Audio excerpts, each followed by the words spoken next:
Mong-ju, and Wooguksi poem.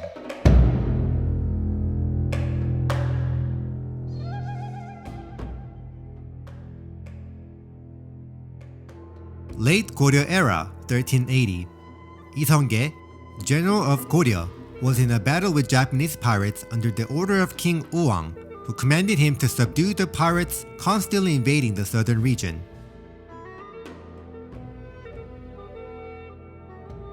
Defeating the enemy general Ajibaldo, with his remarkable archery skills in securing 1,600 enemy horses, the Battle of Hwangsan was Yi's tremendous victory.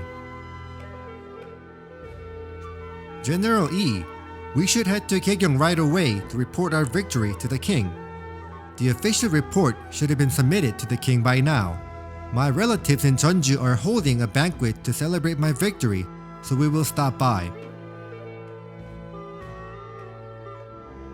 Now that we are all enjoying the feast, may we ask General Yi to recite a poem for the day? I do have a good poem that comes across the mind. Allow me to entertain you for a moment. The wind blows far, and the cloud flies high, as I return to my hometown, with my might ruling all within the seas. How can I not protect all four corners of this land with my courageous men? This is Song of the Great Wind, a poem by the first emperor of the Chinese Han Dynasty. The first emperor Yubang sang these verses with the determination to overthrow the regime and establish a new dynasty. How can General Yi recite a poem like this in this situation? This can only mean one thing. General Lee Seong-ge is determined with an ambition to overthrow Goryeo and establish a new regime. Mong-ju rode his horse to Namgosansong fortress like a wind and stood on the Mangyongdae terrace. Looking down at Jeonju's landscape, he then wrote a poem full of woe and sadness, lamenting the downfall of Goryeo. Walking along the winding stone road on the sky-high mountain hills, there is nothing but woe in my mind. Goryeo is faint, surrounded by deep mountains, and yellow leaves fly in the city of Baekje.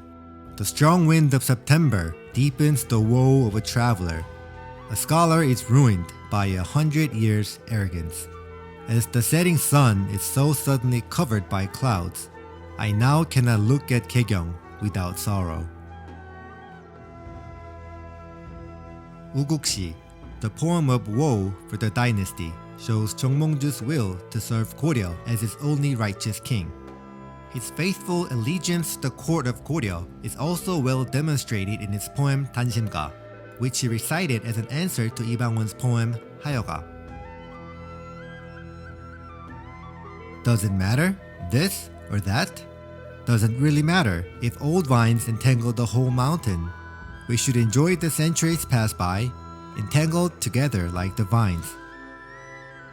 Though I may die 100 times, and die another 100 more, as my white bones turn to dust, and my will disappears into thin air, should my red heart beat towards none other than my truthful king. Leaving the famous poems Wooguksi and Dansimga, Mong-ju was later murdered by Lee Seong-ge's son Lee Bang-won on Seonjukgyo Bridge, remaining faithful as a loyal servant to Goryeo.